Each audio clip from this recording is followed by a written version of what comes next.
Okay.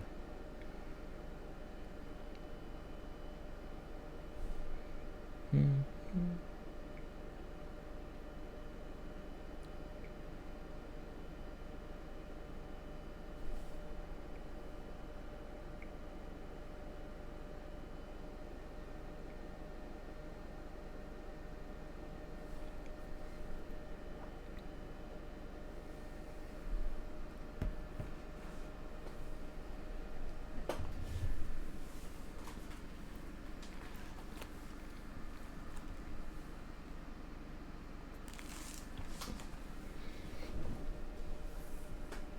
Okay, I think we shall start this. All right, brother. I'll give it a second. So actually, I'm going to add one more thing to our.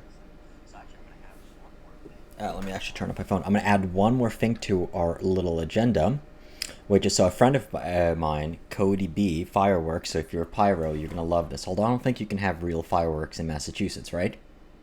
No, we can't. Okay. Um, he just hit 40,000 subscribers, so he did something epic for that celebration. Mm-hmm. So we're going to do that. We're going to do that after. All It right. says we're live. Yes, we are. I did hit the live button a little bit early. So thank you, everybody, for joining. Go say hello in chat. And, ooh, I'm hitting buttons I'm not supposed to. All right, so let me get on with it. What is up, everyone? Thank you for joining. Wait, hold on. That's not my intro, is it?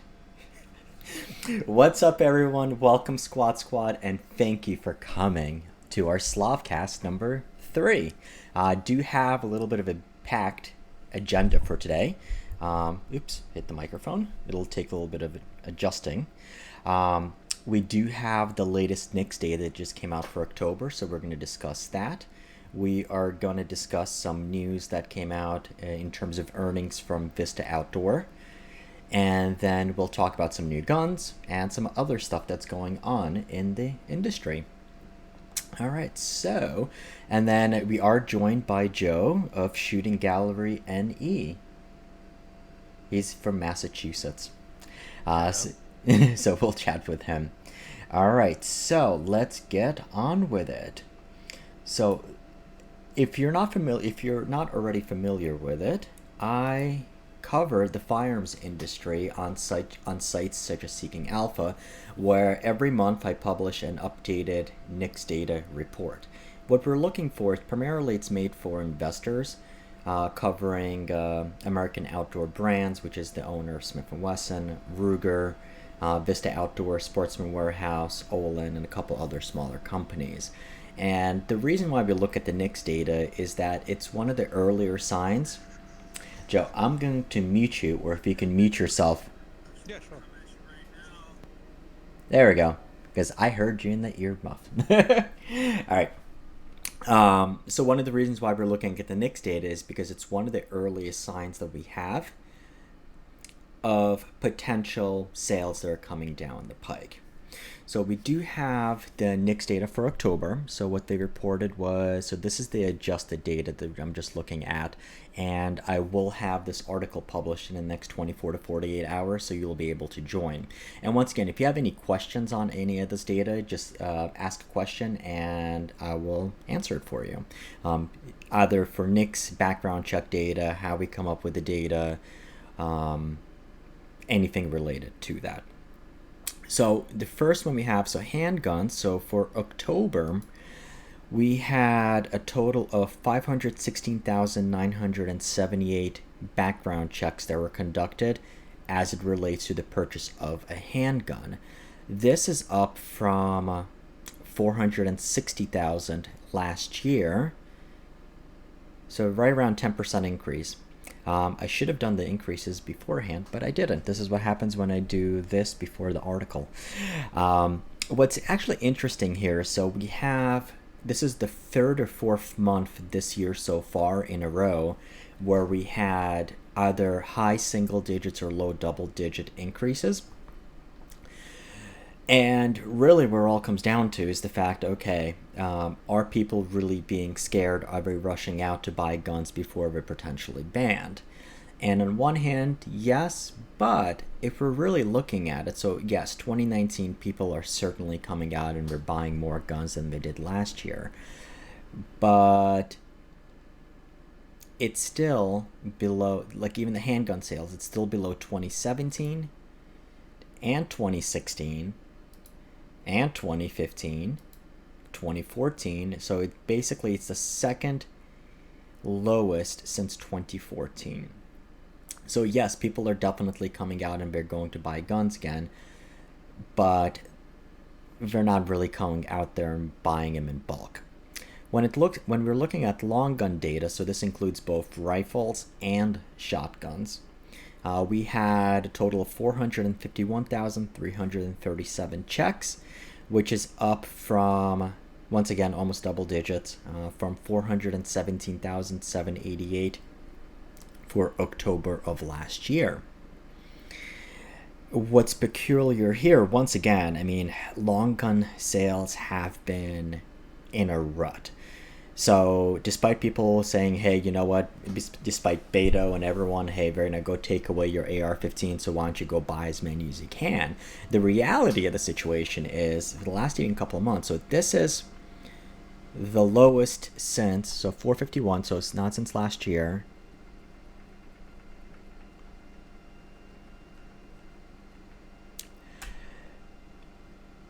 This is the lowest number of long guns sold for October in the last 20 years that the FBI has kept data.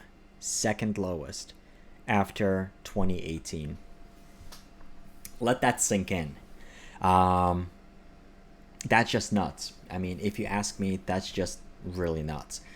So are people afraid of that guns are being taken away? Possibly. I mean, they're definitely more afraid than they were last year per se, but they're nowhere near 2016 or prior years.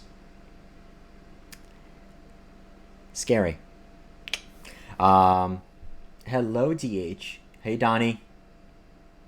Talk to you soon. Thank you, sir, and thank you for sponsoring us. We will be giving away a couple of deflector breaks, and stay tuned for that. Thank you, Donnie. All right, so that's long gun data. I mean, it's honestly, I did not expect this, because even for looking at prior months, yes, it held true for September.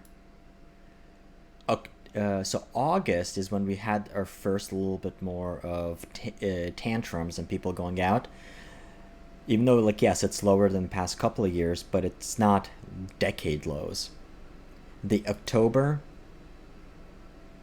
NICS number for long guns is the second lowest in 20 years, which is just wow. What are the reasons for this? So I definitely think, okay, well, how many shotguns do you need? And I don't think that we've had any new innovations in the shotgun market, but I'm not a shotgun guy, so feel free to correct me on that. I also think one of the things that might be skewing this data a little bit is people, instead of buying AR-15 rifles, they're going out and they're buying them as pistols. So that would translate a little bit into the handgun data. But then if we're looking at it that way, then there are no brand new shooters coming into the market. And the reason why handgun data is important is typically you can look at handgun data. So when somebody goes and they want to buy their first gun, it's typically going to be a handgun of some sort. Whether it's going to be a 22 or typically something for self-defense, anything along those lines. So if long gun data is not as bad as this because AR-15s are being purchased as pistols, then you can basically say then we do have less new shooters coming into the market, so it makes the handgun data more bad than it kind of is. It's going to be interesting to see what happens in the holiday season, for sure. And we do have a lot of rebates. We have dirt cheap prices already on handguns. So we have that. So this is probably the first sign of some panic buying. So other type of firearms, they went up 41,737, up from 32,649. This would include AR-15 lower receivers and quote-unquote other firearms, such as like other firearms. So not a pistol, not a rifle, not an AOW. And then multi-transaction, up to 20,575 from 18,020. So it's interesting. And it's still less than 2016. I'm sorry. Yeah, in both cases, both for other and multi, it's less than 2016. Combined, we had a total of 1,030,327. Once again, definitely better than, about 10% better than last year. However, it's still not the worst in the decade, but still the second worst since 2011. So keep that in mind.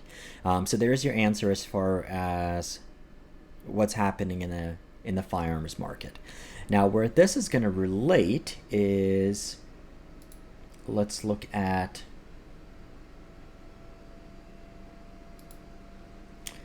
Vista Outdoor. So if you're not familiar, Vista Outdoor is the parent company that owns Federal, Spear. It'll be easier to show. Bushnell, Weaver, Simmons, Miller, Tasco, Blackhawk, RCBS, Outers, Hoppies, Butler Creek, Federal, CCI, Spear, Alliant Powder. So blame them for not having Reloader 26. Blazer, Estate Cartridges, Camp Chef, Camelback, Giro, Bell, Independence, and American Eagle, of course.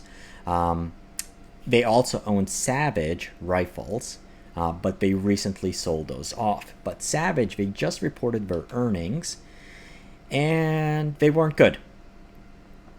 So they reported sales of $445 million, which was down 19% from a year ago. If we exclude the sales of their eyewear brands and Savage, they're still down 7% year over year. So even though NICS data is up pretty much for the year, their sales are still down 7%. And from the presentation, besides a bunch of excuses, outdoor products, here we go. So they're shooting sports. So sales, and I love how they put, like people usually expect the charts to go from lower left to upper right, but since it would be down, they reversed. They put 2019 on the right and 2020 on the left. And this is fiscal year, so it's for the last 3 quarters. I know non-finance people will get confused by that.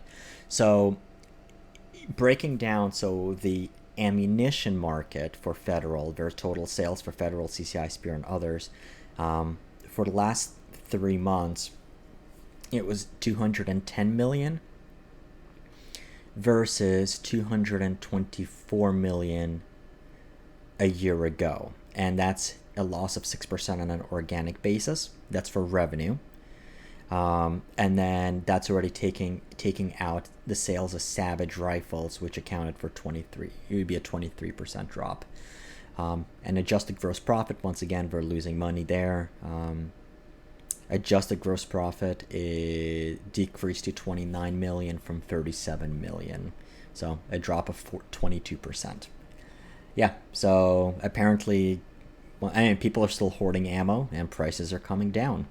But there are other issues with the company, but that's a different story.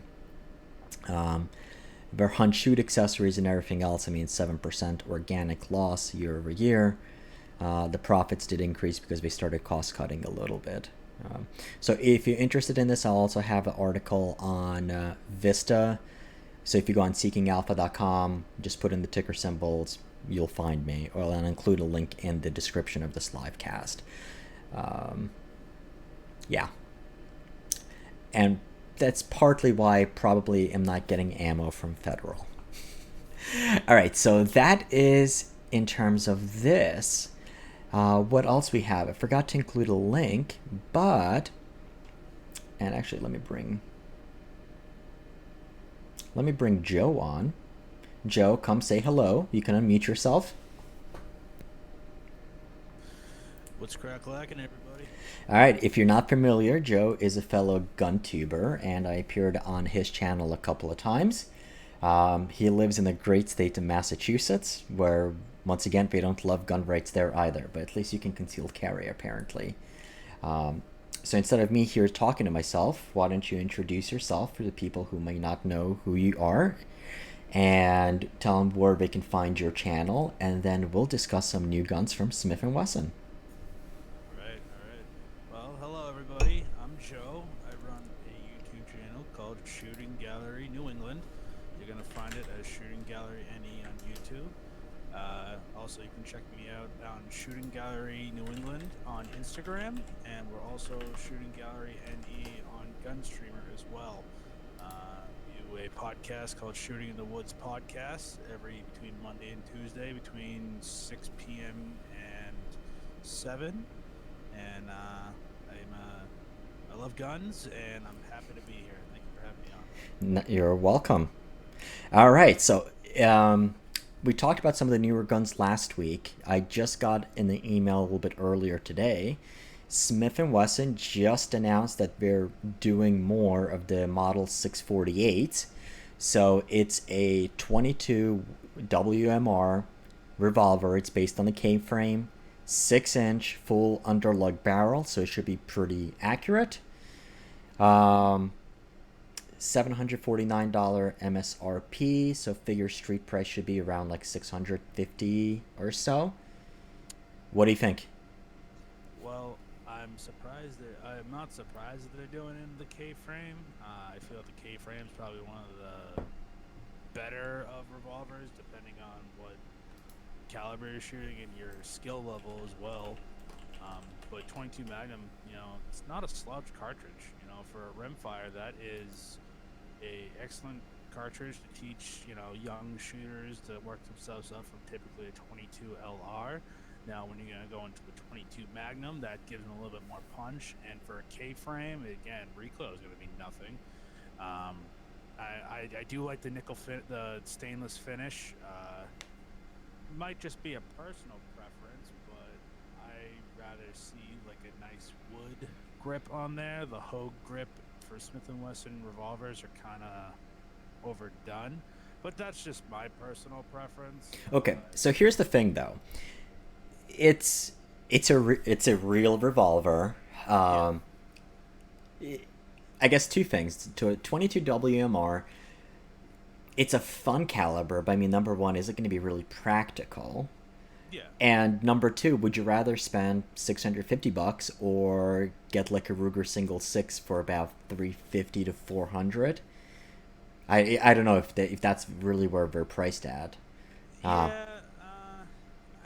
For that price tag, in all honesty, you could get. I think Ruger makes a GP 100 match champion in 22 Magnum, or it might just be 22. But you can get a better priced champion model for around that price tag. But also at the same time, you're going to get a different cylinder release with Ruger, and you're going to get but then you look at the warranty work as well. Smith & Wesson's warranty is absolutely fantastic. But Ruger stands behind their products as well, though, so keep that in mind. Exactly. Even though they don't explicitly list it. And it was funny. It was like I was just thinking, like, you know what? I don't have a 22 WMR. I completely spaced out. I do have a 22 WMR. It was the last gun that I purchased. I was at an Alder auction and I picked up a Ruger single 6 with both a 22 long rifle and a 22 WMR cylinder. It's still downstairs. I haven't done anything with it. Yeah. I guess you can say that I have too many guns when I don't remember what I have. And what? I have that problem. Good. Yeah, it's a good problem to have. I had a 22 Magnum, but it was a old school Arminus H7. Okay. And for you seasoned shooters out there, if you know what an Arminus revolver is, it's a very cheap, and it said it was rated for 22 Magnum, and it blew up in my hand. Wow. feet downrange. So that was the last time I had a 22 Magnum. Out of all the 22 Magnums I've seen, I'd probably end up going with like an LCR, like an LCRX. Um, I would go with this K-frame right here. It is nice, but that price tag is just I don't know. But even if you're thinking, what's the 22 long rifle model? What's the model number on that? I want to say it's the 617. Maybe? 617. Yep, exactly. So that's kind of been in that same price tag. But you know that this is going to be the best shooting 22 WMR in terms of felt recoil and everything else along those lines. Yeah, that's why they made a good decision with going to the K-frame. I do wonder how many people actually buy 22 WMR. I mean, I guess it would be the same thing if they made them in like 17 HMR or something along those lines. So it would be interesting. Yeah, yeah. It's one of those. You're never gonna get rid of a 22 WMR. It's you get like coyote hunters, predator hunters, farm workers and stuff like that. They'll carry a 22 Magnum, Derringer, or they'll carry one of those little. They'll find some type of 22 Magnum where it gives a little bit more punch. So if they have a critter walking up on them, it's like they have a little bit less. They have a little bit more power than an actual 22. Okay. Now, can you actually? You can't hunt in Massachusetts with a handgun, right? Or you could. Yes, you can. You can as long as it is.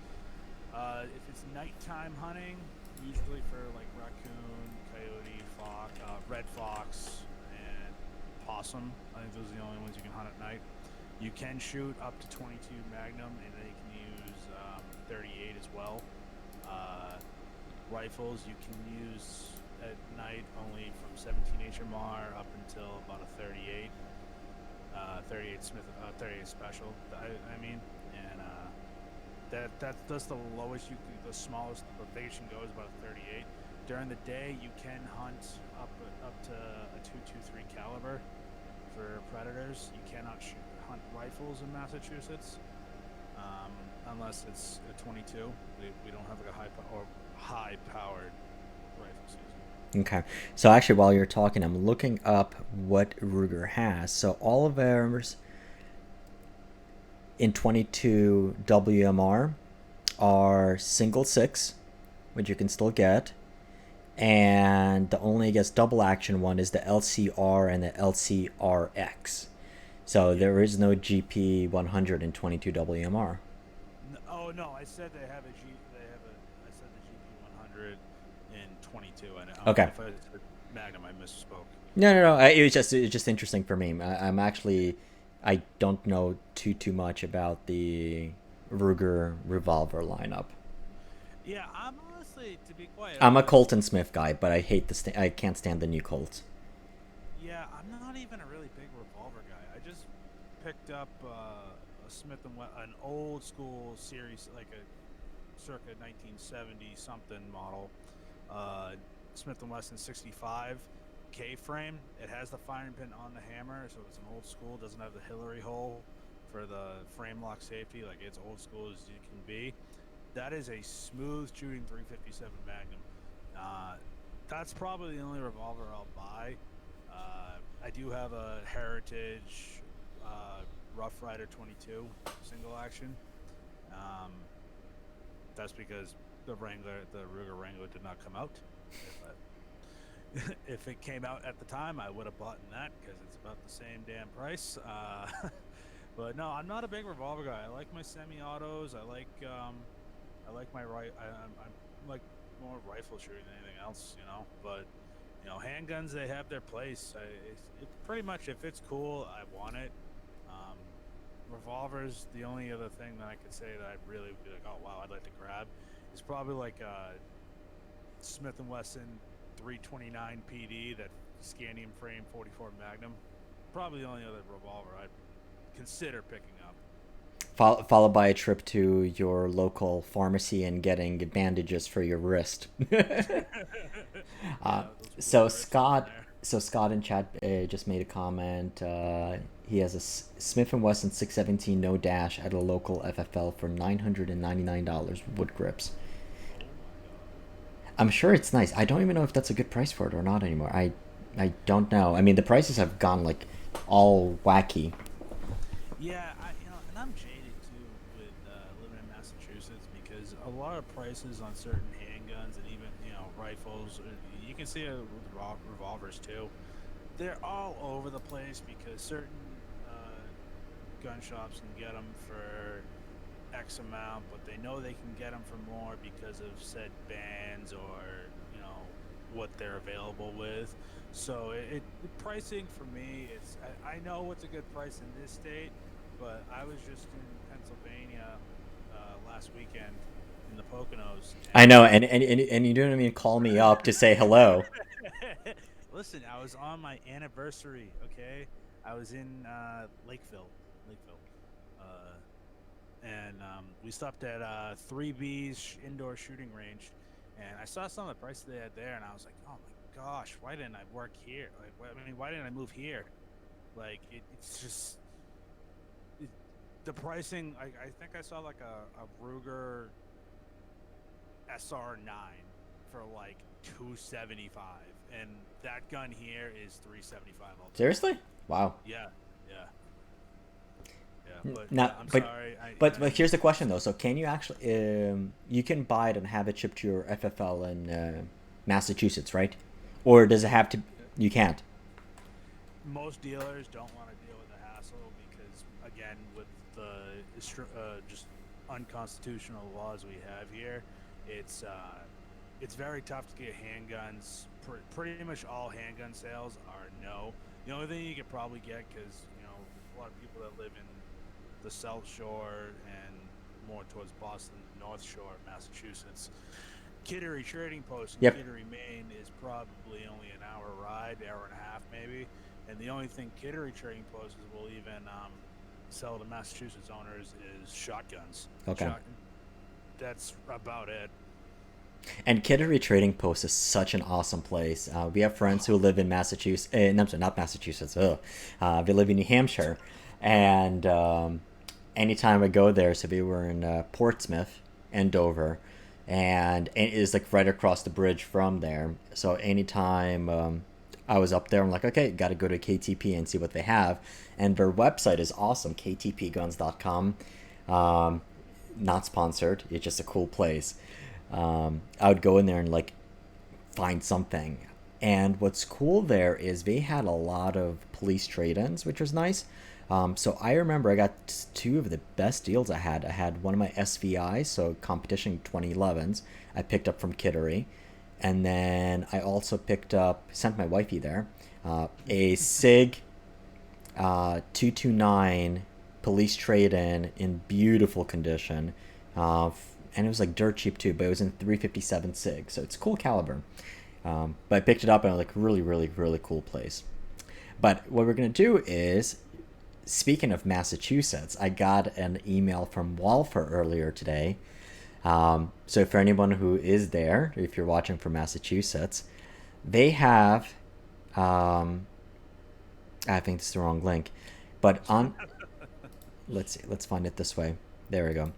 They have the Walfer PPS and 40. They put 70 of them, so I guess two people bought them for only $289 on Gunbroker. So go ahead, run right out.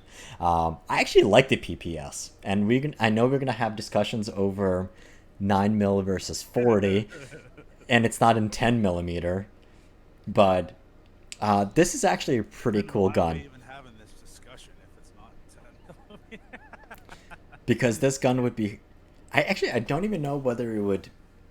I was gonna say it's not gonna be pleasant shooting it in 10, but I wonder if you would have cracking issues with 10 millimeter after a while. Because so like Probably would. some of the CZs did. So actually not even the CZs. The CZ clones that were coming out when they first started. There was a couple that were chambered in 10 mil. They started cracking. So it's on there. Yeah, I've actually shot the PPS in 9 millimeter. It's actually not that bad. Like you would think it's a kind of like a snappy little gun. Hmm. Um, the only thing I couldn't get over is the mag release, but then again, that's why I don't really shoot the VP9 because it's that European style of mag release. See, Um, I like the paddle releases. I love them.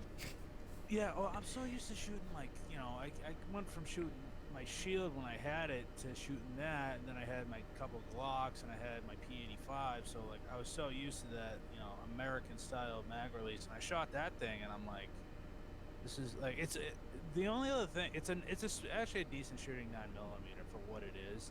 Um, Again, this one that we're talking about is in 40, and we'll get into how it. I like to know how it is mass compliant.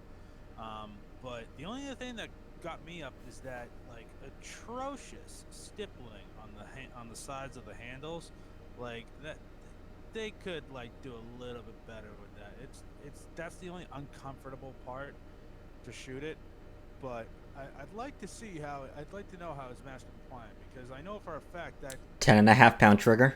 yep, 10.5 pound trigger. Does it have a manual safety on that? Uh, I don't know. It looks that's a slide release. Slide release. Yeah, it looks like a slide release. So for those who are not, up to date The on trigger safety. Hold on. yeah, okay, I see Lack it. Yeah, external safety cuts down on it. The trigger safety prevents the gun from going off until he fingers on the trigger. Blah blah blah. okay.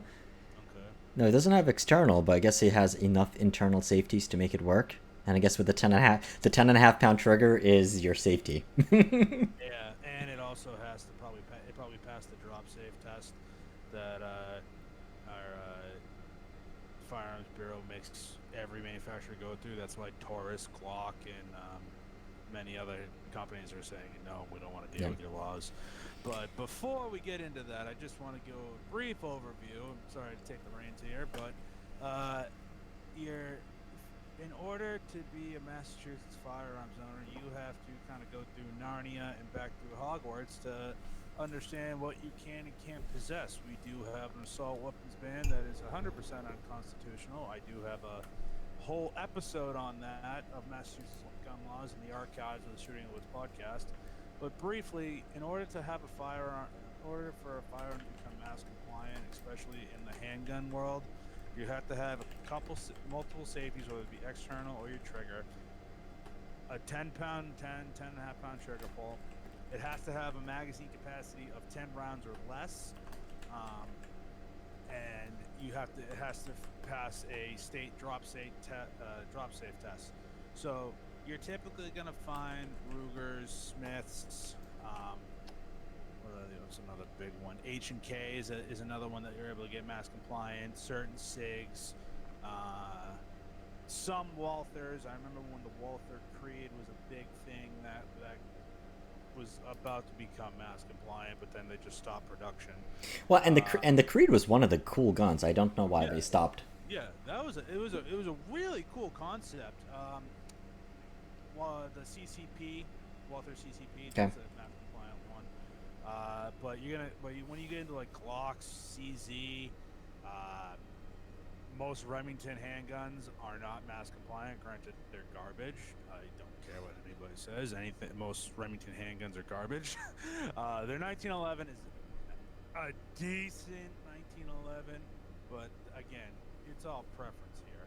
Um, but it's just there's certain companies that will not deal with the Massachusetts firearms laws because it is just it's always changing. It marks the price up. They put taxes on us in order for them to get into the state, and we're not allowed to get firearms from outside the state unless again it's typically a shotgun Okay. because everyone thinks shotguns are the ubiquitous. That's all you need. And we're also not allowed to order ammunition from online retailers. So we cannot get ammunition shipped here from online retailers. But there's still no background checks on ammo, though, correct? No, there's no background checks on ammo. Yet. We, for all intents and purposes, we do have a firearm registry in Massachusetts. For those that say we don't, you're jaded.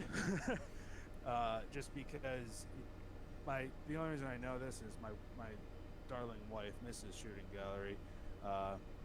She used to be a 911 dispatcher, and when you're bored on an overnight shift, she ran my name through NICS, and and then all these like flashing lights popped up, I guess, on the monitor, and it showed every handgun that I had and she's like, hey, do you have, and for instance, and she's like, hey, I didn't know you had a Smith and Wesson shield. I'm like, and she's not that much of a gun lady. I'm like, how do you know what I have? And she like sent me a screenshot of it and showed every single one.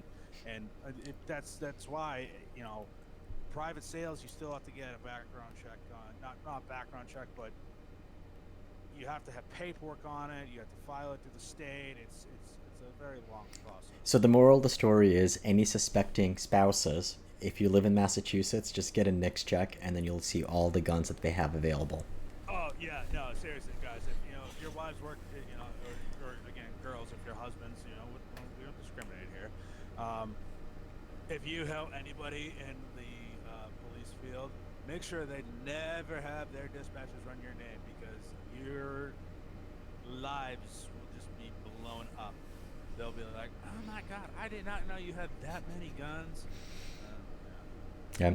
Well, so speaking of Massachusetts silliness, one of the things we discussed before. So if, I'm not sure if anyone's familiar with, but there's an app called Wish.com. Yeah. We're skipping ahead a little bit here. It's okay. So there's an app called Wish.com, and amongst other things that you can get on there are pretty much suppressors shipped from China straight to your house. Some of them are basically complete. Others are you just need to basically get a drill press and just finish making a hole on them, and that's it. Now, the legal way of going about it would be is you're going to go through the ATF, you're going to file your Form 1, and you're going to manufacture your own suppressor. In that case, there's no issues. But first, like I guess over the last couple of months, there were rumblings that, hey, ATF is going and they're visiting people who've purchased these, who have purchased suppressors online. I'm sorry, oil filters online from Wish.com, and on Reddit groups, so the Reddit NFA Reddit,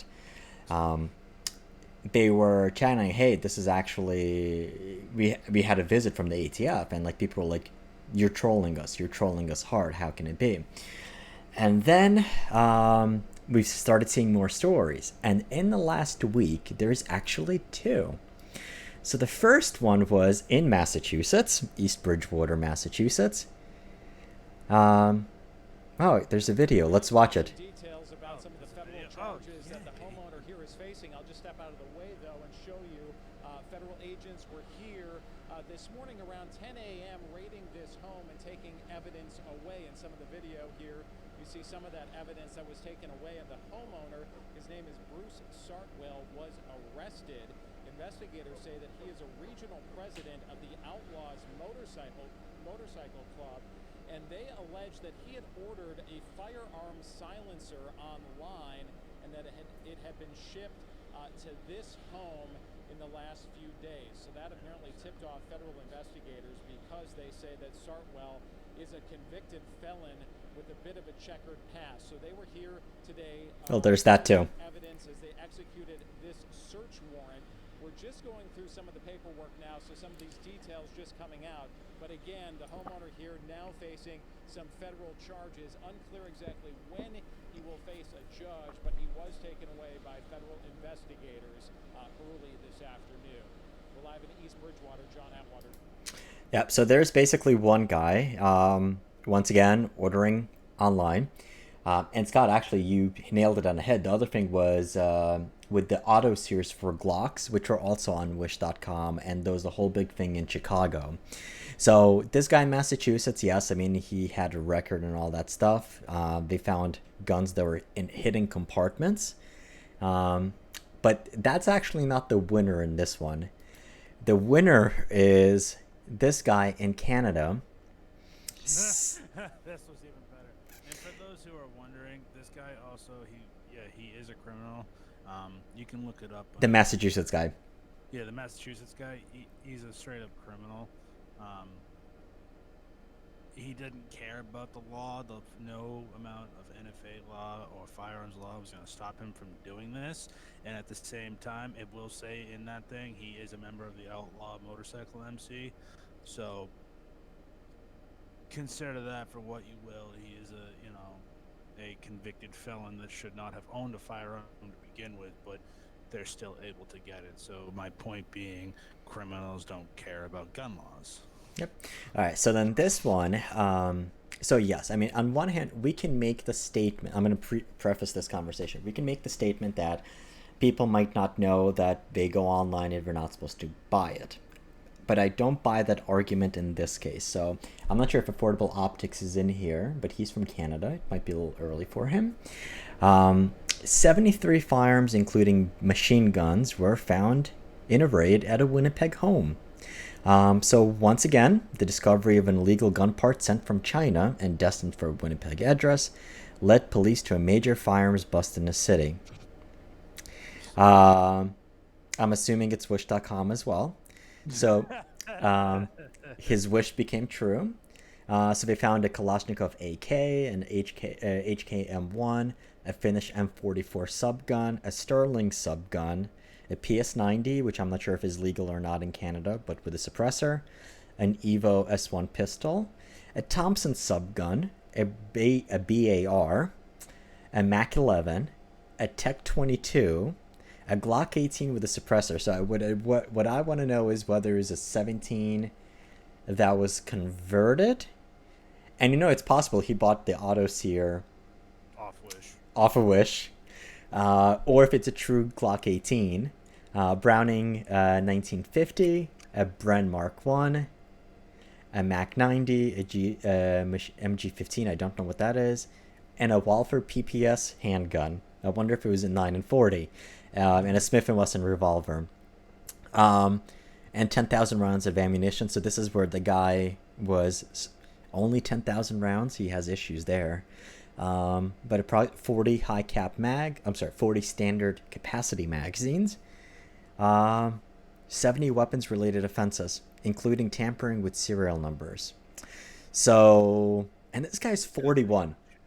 41. Oh man, this guy's getting the chair. He's 41 years old. So I mean, for those who want to preference what a TEC-22 is, this is a completely unloaded firearm, but this is a Intertek TEC9. It's again, it's a semi-auto. It's a semi-auto. It's a closed bolt 9mm pistol. Yeah, he had the 22 version, which is, for all intents and purposes, probably the most unreliable version of that lineup. But again, we said this before going over this, beggars can't be choosers in Canada. Yeah, so it's weird. It's like, you would figure, like, so if you already have all of these illegal guns in Canada, why would you risk, and like how did he acquire them? Either maybe if he lived in the United States and then moved to Canada and didn't really say anything, but like you're hush hush under the radar with everything, and then you go online and you're buying illegal stuff. So it's mind-blowing. Out of everything, I was very impressed with how he had the first of all, he had the FN Type D machine gun, the BAR. Yep. And also he had the Bren Mark 1 machine gun as well. Those, the bar is one thing, but like the Bren 1 M1 is quite collectible. Most of those are. Yeah, well, yeah, most of them are pretty much collectible. But when you really put down to it, that last one, the Bren, transferably, I don't know how much they're going for, but to my knowledge, that was one of the firearms that like is a very rare sight to see if you have a transferable one, at least in the United States. I don't know what they're going for, but I know that at one point when we had your friend Billy on my podcast talking machine guns, that Mac 11 transferable automatics were going for around 6 to 9, 6 to 8, around there. Yeah. 1,000, yeah. So here you go. These are so wish.com. You can go right on there, and yeah, you just need a external sleeve, and some of them will actually sell that. And then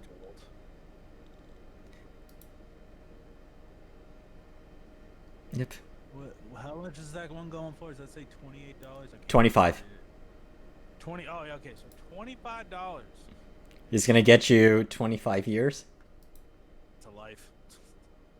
If you're in Massachusetts, they'll probably give you the death penalty. All right, and then there's basically your. Wait, hold on. Is it? There's Zephyr XL suppressor silencer. Okay. Zephyr's like a legitimate company, isn't it?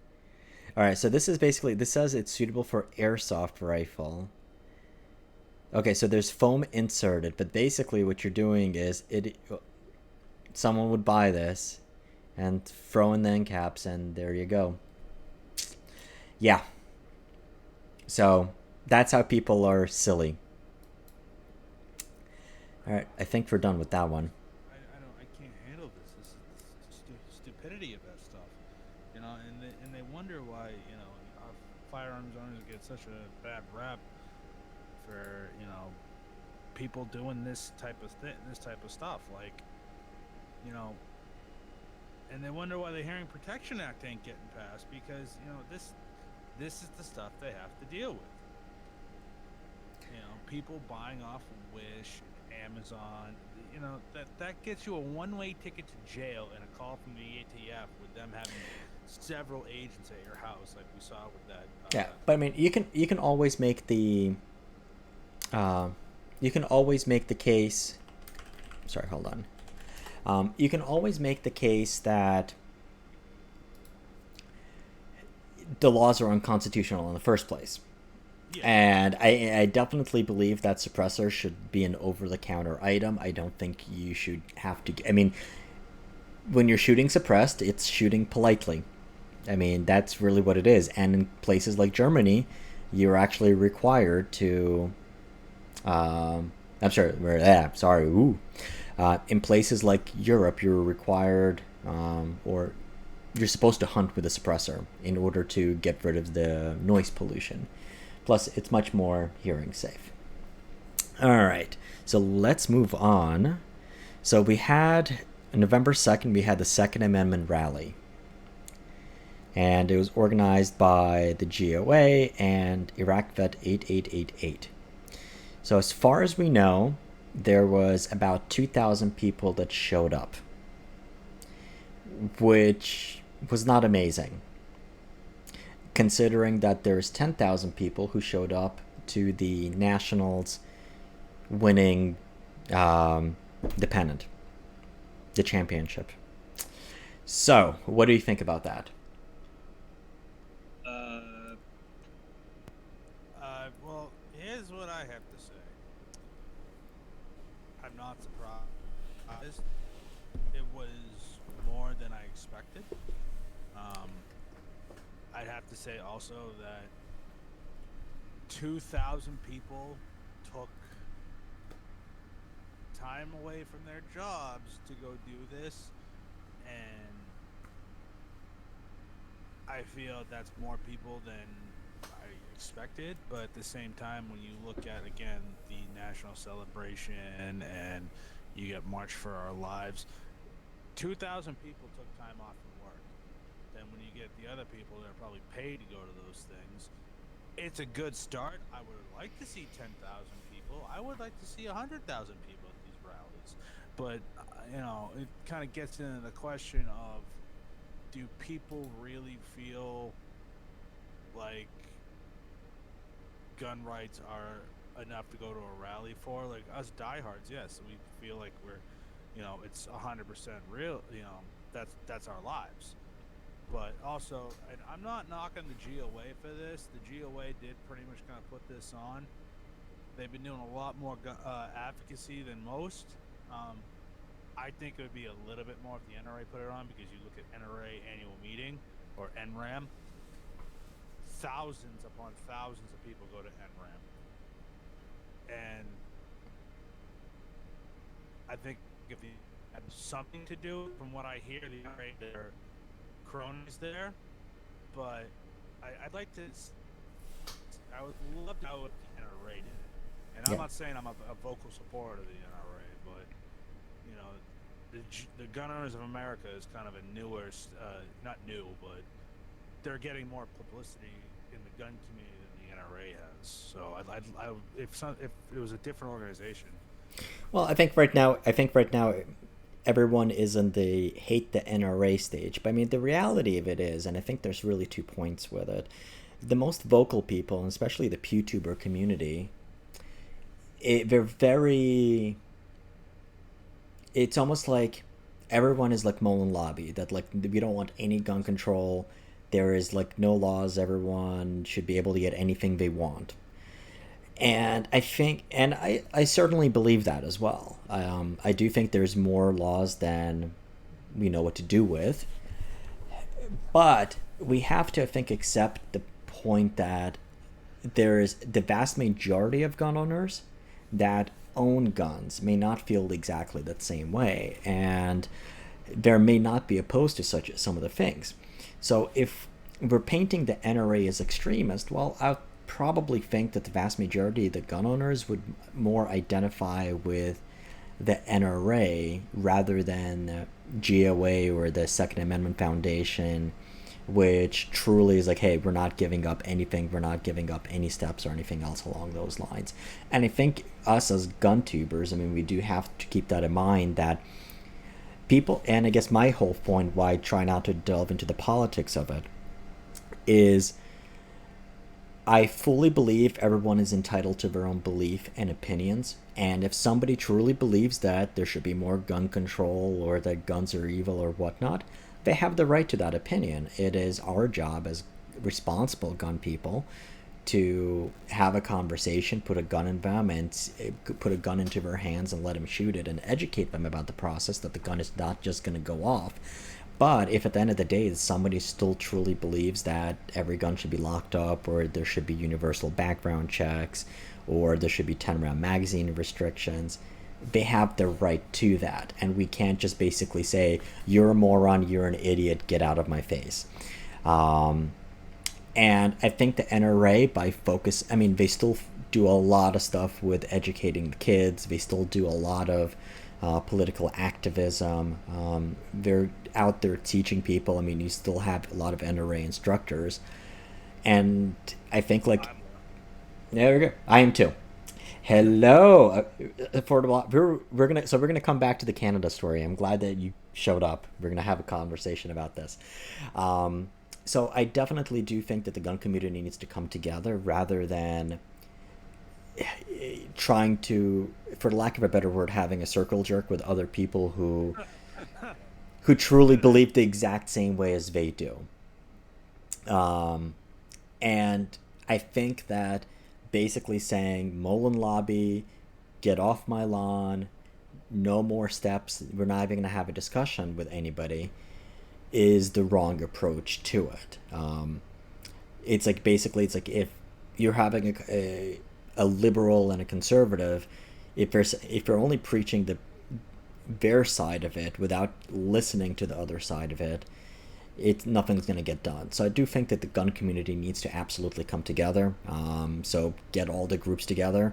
And look, the NRA is the largest group. They have amazing planning, even if they want to put on an event. And possibly, like, even for a rally like this, instead of doing one rally in DC, a place that you can't legally bring your guns, that it should have been taken a little bit more time and organize events at the various state capitals, and you would have a lot more people who show up. So. Well, and at that same point, as you said, the whole circle, what? I'm trying to go by your rules. Thank you, I appreciate that. I'm trying to go by your rules. More of like an echo chamber when you really think about it. An echo chamber. That's all the gun community is, and years and years ago, right around the time when I don't know if you remember when the Gun Collective had their round table. Clint Walker was on there, and I'm a very big fan of his. I like the work he's done with certain companies. He's worked for companies like Nemo Arms, Falcor Defense. Right now, I think he's still with Zero Delta. He's a very smart mind for the business, and he said, "It's time to have a conversation. It's time to have that uncomfortable conversation of not negotiating, but at the same time figuring out where we can find common ground. And he got a lot of flack for that. And I'm of the belief of, okay, I'll have a conversation with you. I will give you my points. I'm not gonna, push my opinion on you to where I have to make you think how I think. But at the same time, if you're gonna come at me talking completely illogical and just like stuff where you don't really have any facts to back it up, I'm not gonna take you seriously. And that's, I think, is the disconnect that firearms owners and just gun owners in general get into that state of mind, because obviously you get extremes on both sides. I've stated this many times. A perfect example, I am very anti marijuana legalization. I have my own beliefs about it, but at the same time, I have many friends and I have many family members that indulge in the use of medical marijuana for many reasons, whether it be medical or recreational. They know, and I know they're anti-gun. They know I'm extremely pro-gun, and I waft pro-gunness all around my life. I don't push my views on them of my view of legalizing marijuana. I don't, it's almost like, okay, if you can be civil, that's where we're going to have more progress. But again, when you start screaming and dropping swear words and cursing at people and calling names and kind of compartmentalizing somebody into one focus group, you're not going to go anywhere. Yeah, and I think so. I was just thinking about this. One of the topics I've completely forgot to add onto the agenda, but I spent a lot of time on Reddit within the firearms group and such, and one of the undeniable facts that we have is that Obama has done more for gun rights than Trump. I'd have to agree with that. Oh, come on. I was waiting for somebody to scream out. No, and hear me out with that. Trump, and I'm not saying I'm a vocal Trump guy. I agree with a lot of his policy, but in the terms of gun rights, he has not done what he said he was going to do. Correct. Like, in recent weeks, he has backed off a lot of gun control, probably because, again, it's going into an election cycle, so he wants to retain the votes of gun owners. But at the same time, under Obama, yeah, he proposed a lot of gun control, but when you really think about it, under Obama, there was a spike in concealed carry permits. There was everybody and their mother was buying AR-15s during around the 2013, 2014. But here's the thing. It wasn't even just that. Under Obama, so Obama passed laws that expanded concealed carry rights to national parks. That was under Obama. Furthermore, and this was completely unintended, but Obama made it easier for individuals to purchase machine guns, suppressors, and SBRs. And he did that by getting rid of the chief law enforcement officer sign-offs on the Form 4s. Exactly. And what he also did was he gave people the opportunity to start up their own get into the firearms industry. Because when he was, there was so many boutique AR-15, or everyone and their mother was making AR-15s. So the firearms industry, when you really think about it, it flourished. Like, yeah, it wasn't the normalcy that you have it, or what you call the Trump slump. But, and again, I'm not saying I personally didn't care for Obama. I didn't vote for him. Neither did I. Yeah, he was not my choice. But comparing apples to apples, Trump has done nothing. He passed one thing that had to do with Social Security recipients from not losing their gun rights. That's about it. Well, but Ben, what he took away was, we do have the orchestrated ban on bump stocks. Then Yep. we have him on the record saying that suppressors are bad and he's going to look into doing something about that. Then you have his comments on the AR-15 pistol braces. So from people up the food chain, what I can basically say is you can start kissing some of them goodbye soon. Oh yeah. And once again, orchestrated directly from the top. And it's not the ATF, it's directly from the executive offices. Now, my issue is, and particularly, is this. I think in the grand scheme of things, gun rights are not a major issue for either political party. And what I can definitely see happening is this, particularly in the second term. If push came to shove, what would Trump rather have? Would he rather have expansion of gun laws in terms of gun rights, or getting his border wall built? And I almost guarantee that if Democrats basically said, fine, we'll give you funding for the border wall and fixing DACA and dealing with illegal immigration and expanding healthcare, you're going to pass a assault rifles ban. He would do it in the heartbeat.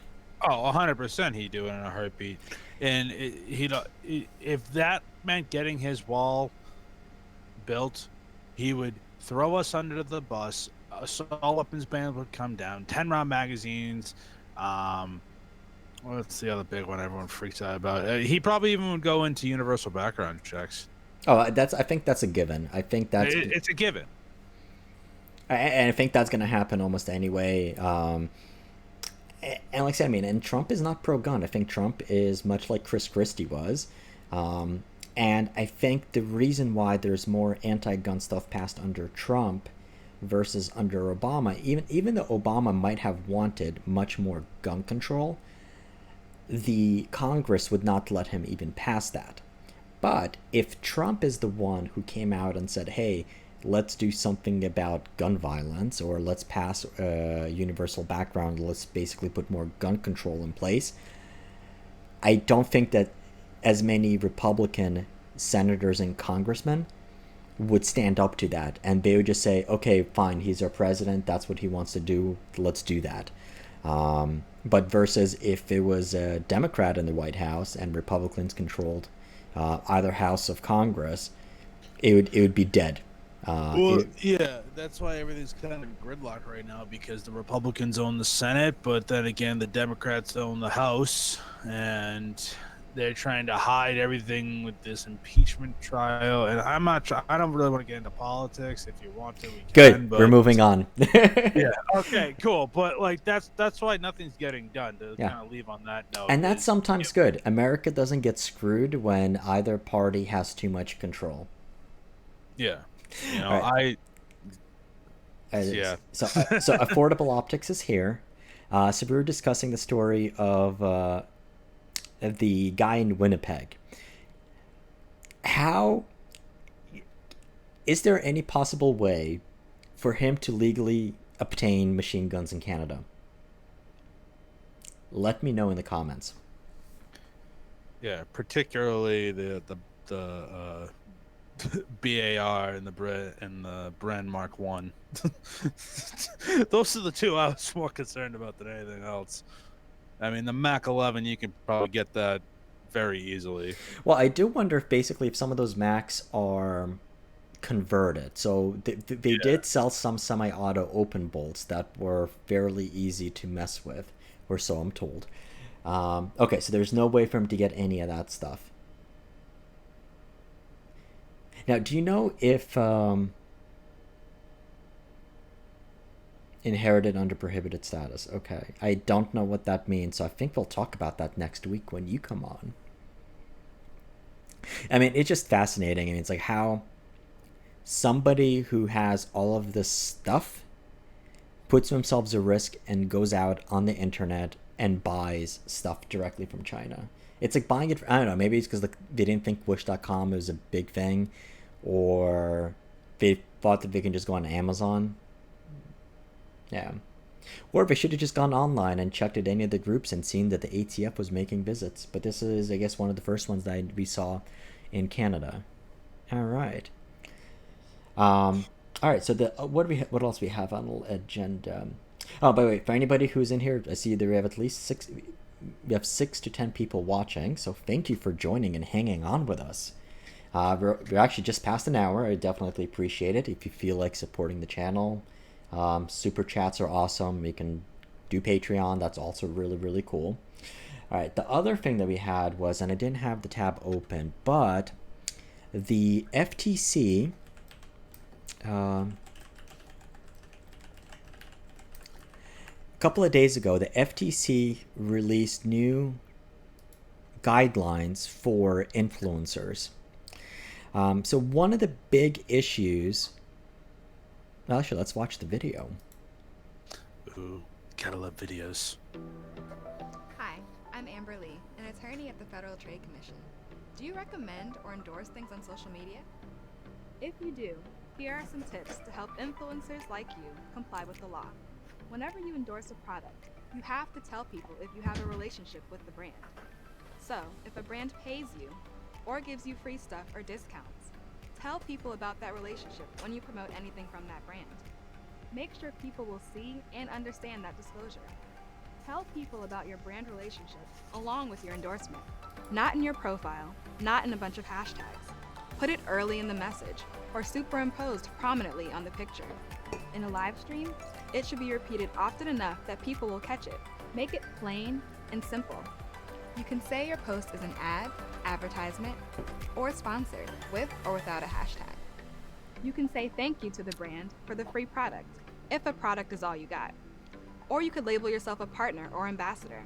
Again, make sure to put your disclosure where people can't miss it. Want to know more about how you can be an influencer and stay on the right side of the law? Go to ftc.gov/influencers. All right. So the FTC a couple of days ago, we just came out with the guidelines for this, even though it's always been on the books. Anytime you have a relationship with a company, a material relationship, either you're an owner in the company or you're getting compensation or free products or anything else like that, you are supposed to disclose it. And FTC is kind of starting to look at it a lot more seriously. And the reason why I bring it up, so there's a bunch of people in the YouTube community in particular that obviously are either getting paid or have a relationship, but they're not disclosing it. And ultimately, it really comes down to this.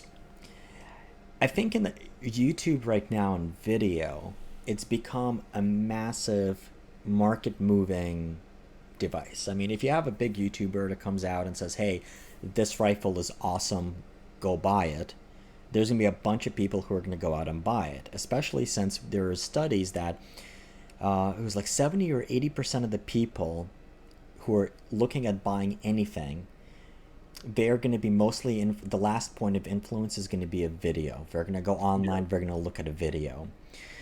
And you have people who are basically not disclosing their relationship. So as an influencer, so typically in the world of YouTube, when you're starting out, no one knows you. You generally will resort to going and buying the firearm or optic or whatever else yourself. And then you talk about it.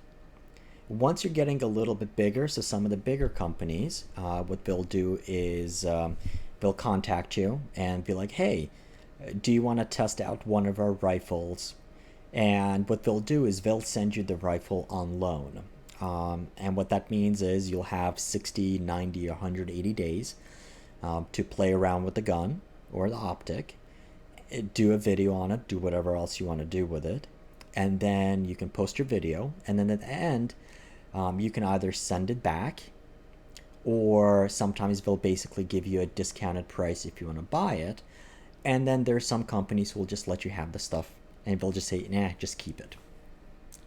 A step above that, once you're basically getting bigger, is, and let's say, for example, when you have more content that you want to do than you actually have the time to do it, really the conversation turns out to, great, how much are you going to pay me to look at your gun and do a review on it?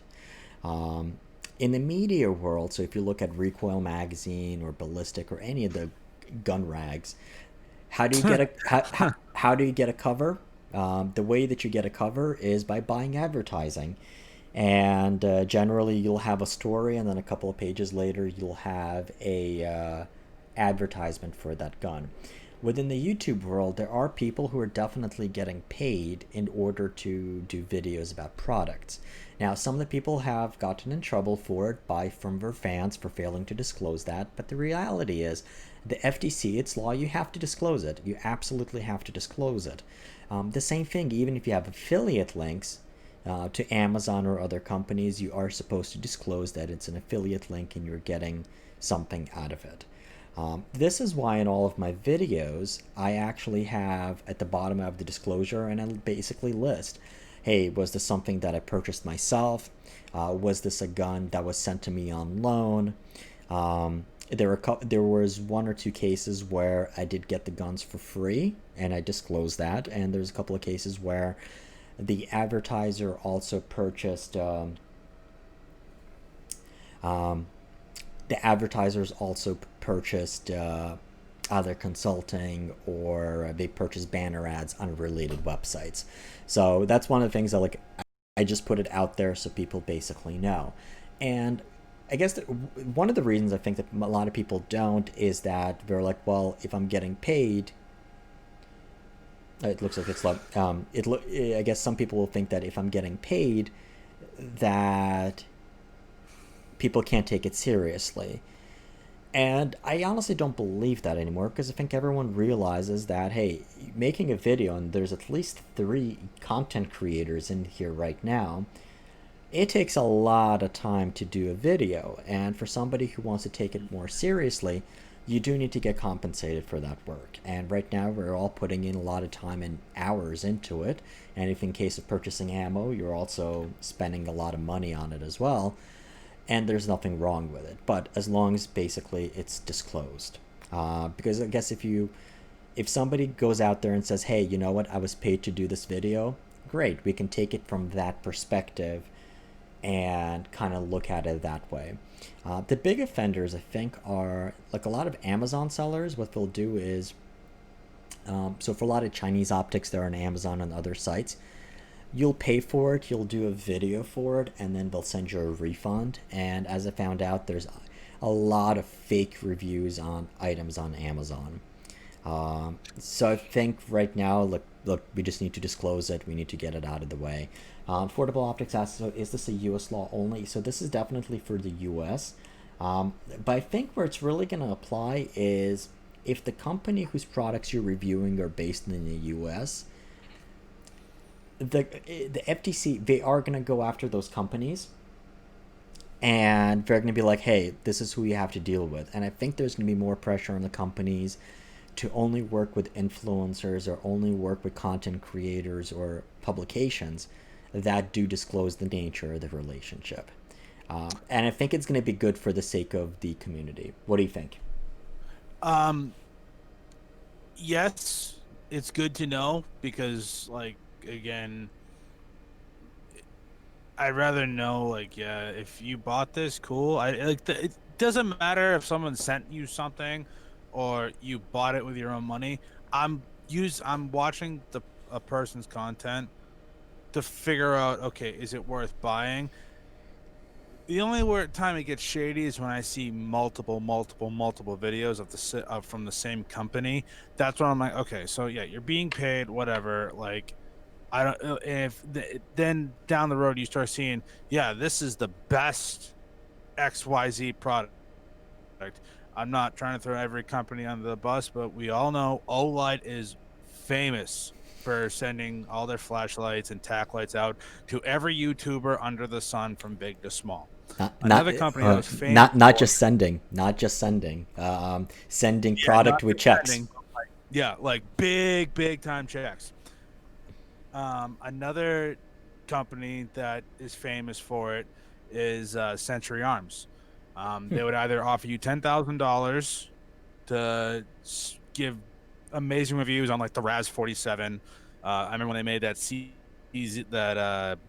VZ58, I think it's like the VZ 2008 or something like that.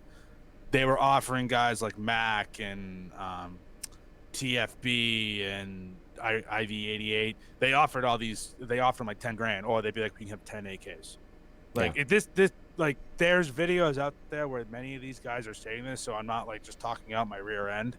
But yeah, like there are companies that will bribe you to just get their product out there. Flashlight companies, I'm not saying I hate Olight. I've never actually used. I don't use flashlights. I'm a very bad EDC carrier. I carry a gun, a knife, my cell phone, and a med kit. I do carry a med kit. I'll carry a tourniquet and some, Well, actually, the Olights they're pretty good. I actually have a couple here. I was looking at my desk, but I don't see it. But very decent lights.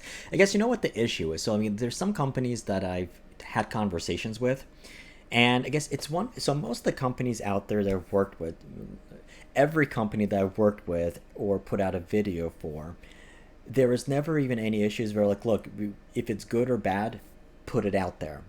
We want true unbiased content. But there were a couple of conversations I had with companies where we're like, well, yeah, we're going to send you the product on loan, but we want to see the video before you publish it. Yeah, and that's not right. That I have an issue with. I absolutely have an issue with. Now, what I don't have an issue with is if somebody goes out and says, hey, if you have any issues about the product, before you go and publish a video on it or whatnot, contact us and so we can actually see what it is, whether it's a real issue, whether it's user error or product error, and we can solve it. And I think that's going to make a better review. And where you had a lot of issues with this was there's a couple of people who got lab radars, and they didn't get lab radar. I don't think it was lab radars from the actual company, but from other third-party sellers. They got them and were like leaving bad videos and reviews. Were like, hey, this thing doesn't work, when they failed to realize that either it was positioned wrong or they didn't have it armed and they simply didn't read the frickin' manual. And so, yeah, I mean, if there's like any products, any issues or problems with the gun that I know that there are, I'll try to reach out to the company and be like, hey, can you tell me anything about this? Or like, hey, let's work on this. But when we would make the video, I would still basically say, I had an issue with this, I contacted the company, and this was the result of it. But the problem with the videos where you are getting paid is that oftentimes the company will have... So if you're getting a gun on loan, you're just going to be able to do the review, it's unbiased, you can throw it on there. The problem is when you're getting paid, the question is, can you still talk about the bad stuff, or is basically by the fact that the company's getting paid, and it would all be in the contracts, whether the company can basically decline the review simply because they paid you for it and you're making a video for them, rather than, I guess, positioning it as, hey, you're paying me to cover my own expenses, it's still my own content, this is not a video that I created for you, for the company to use. But yeah, I mean, so I agree with, I mean, like, just disclose, and be clear about it. I mean, you don't have to say how much you're getting paid to do something.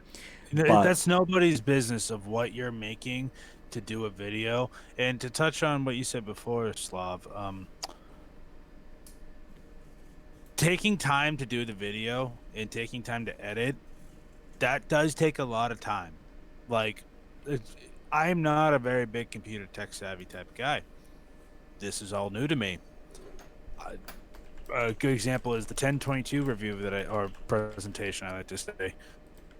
I just put out that one video alone took about 3 hours to film, then another 6 to 7 hours to edit and get it the way I wanted, and then download time was another hour. So that took like close to around 13 hours just to like start to finish product. Like that takes a lot of time. So when you really think about it, that's almost 2 full 8-hour work days just for one 14 minute video. Yeah. So, for example, like if somebody's putting out garbage content out there, or something easy to do, such as like a small talking head, like a 2-minute video, or even like live streams like this took, I mean, besides the whole setup time, and I mean, Yeah. we spoke for about 30 minutes, and then it's just the time of the stream. But to do a video, it generally, so like for example, last one, the Mossberg video, it was 2 range trips, which was about 8 hours basically between the time going to the range, coming back from the range. And the reason why I took 2 range trips, like the first time, like it was like the results were crazy. I'm like, okay, let me just double check this. So I went back the second time by myself, and then once you have that to go for, you have to, so if you shot 3 or 4 hours of footage, you got to go for 3 or 4 hours of footage. And then editing time, depending, I mean, we're always trying to improve the video editing quality. Yeah. It's like you're always improving, you're always spending more time. It probably, sometimes, I mean, the lowest time it took to edit any video was about 3 hours. The longest was probably right around 10 hours to edit. The shortest time it took me to edit a video was, I did one just like, it was like a 4-minute stand-up video. Yep. When I was like talking about gun rights or something like that. That took me about 45 minutes because it really wasn't anything special. I did it in one take. The lighting was perfect. That's when I was working on my audio. But the longest one was probably my one me and Ethan did on his 45, because that took 4 range trips because of the cameras, audio, weather, you name it. And that's the other thing, like with the weather, if you're especially, like, I don't like filming at indoor ranges. I think the content is just going to be bleh. But at outdoor ranges, oftentimes, let's say, for example, I'll have it planned, okay, I'm going to go to the range on Monday, and basically, as it turns out, it's like, oh, well, it's raining, or it's like it's crappy weather, so it's like you can't actually do that.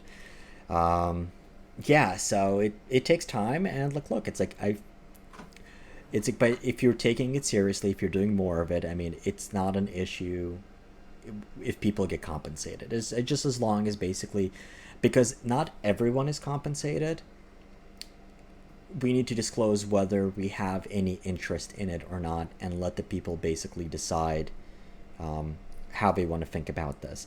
Now, Affordable Optics and Rifles, he comes out with awesome optics reviews, and lots of tests, so I'm wondering if he can tell us how long it takes him to do his. But while we're waiting for that, I guess the last thing that I had, and we're going to stop it in about 9 minutes, what'd you guys think of the 224 Valkyrie Mossberg video? Well, I told you this before we started the stream. The gun itself is a serious contender. And sorry, I was laughing at something else. The gun itself is a serious contender for an affordable precision rifle. I am part of the camp that felt that 224 Valkyrie was overhyped, and it just fell apart like a very bad baked good. Good idea, but again, overhyped. If that gun was in 6 PRC, 6.5 Creedmoor, 6mm Creedmoor, I'd actually like to see it in actual like 223 Remington. Okay. Because in certain barrels, that you know, certain guns, that can actually be an accurate round, depending on what bullet weight and obviously powder and stuff like that. Yeah, so the precision, those are also my faults as well. I mean, like 224 Valkyrie is it was a very much hyped up caliber, and we saw it at SHOT Show. Wow, so Affordable Optics, it chimed in, it takes him a whole week. So how many hours is that? Wow. So 224 Valkyrie is one of those, it's an awesome round that was marketed very well, and he did have some people out there, some big YouTubers, go out and say, wow, this is like the most amazing thing. But then, like, as more people got their hands on it, and more precision-oriented guys, the biggest thing was, like, I mean, there were issues with, you can't go out there and get factory ammo and get a gun to shoot sub-MOA. Yeah. And you know what it was? So, like, for like when the first group with the Federal American Eagle, Like it was a 3-inch group, and like they averaged right around 2.5.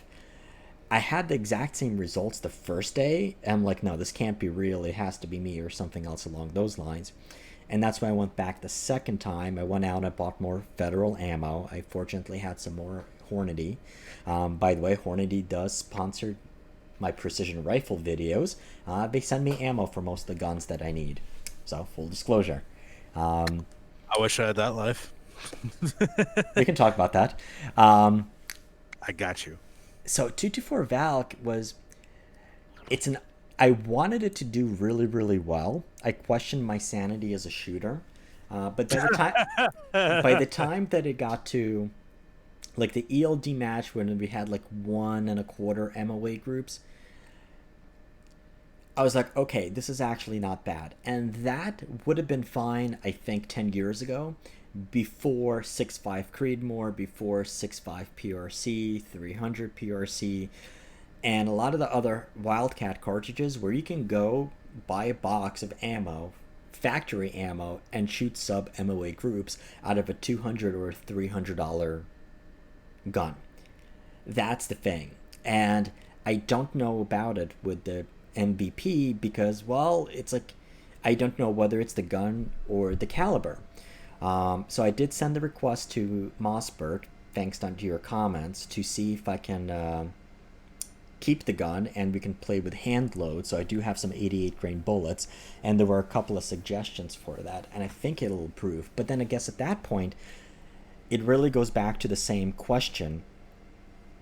Does it solve any issues? Because if the majority of the guns cannot be shot sub MOA or even like 1 MOA with factory ammo, is it going to be successful or not? Because I mean, we know that hand loaders are going to be able to get it to shoot well, but can you get it out of a factory gun? And with 6.5 Creedmoor, 6mm Creedmoor, absolutely.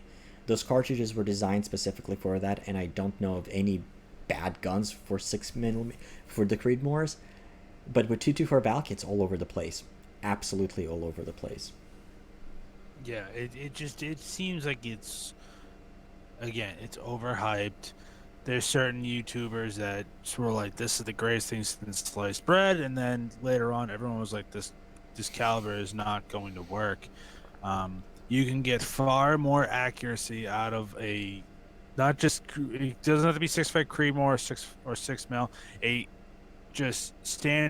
could use a 6.5 Swede out of an old Swedish Mauser. I got one of those. Yeah, okay. I can't speak tonight. I don't know why. An old Swedish Mauser. You can get sub MOA groups because of, again, the 6.5 diameter projectile.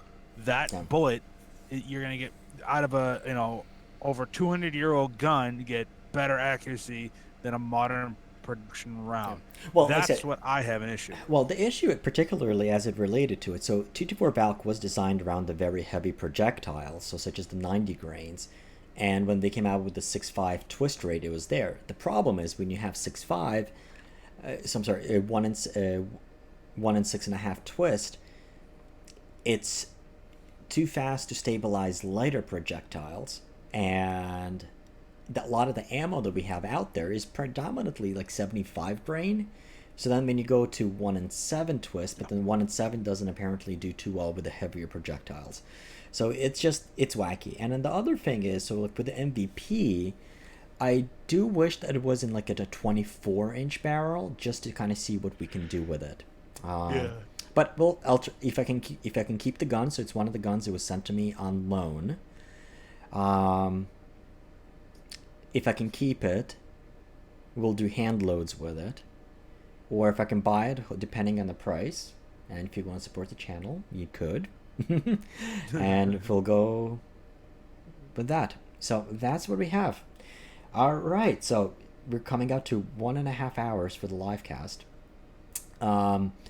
Literally, thank you everyone for joining. Joe, thank you for coming on. No problem. Thank you for having me on. You and I have been kind of helping each other out since I started. I haven't really been around that long, but I appreciate you having me on. I think this is the first podcast I've been on that's not my own. Aw. Yeah. Awesome. So what we'll do is I plan on having a video probably. We're still experimenting with the days. So we'll keep you in the loop when we do them, but we'll definitely have a live cast next week. Yep. And I think I'm going to try to get affordable optics on so we can discuss good optics versus bad optics and cheap versus expensive. So as always, thank you everyone for joining. I hope you had a good time. If any questions, any comments, leave them. We'll come back. I'll answer those there. And as always, keep on squatting, and I'll see you next time.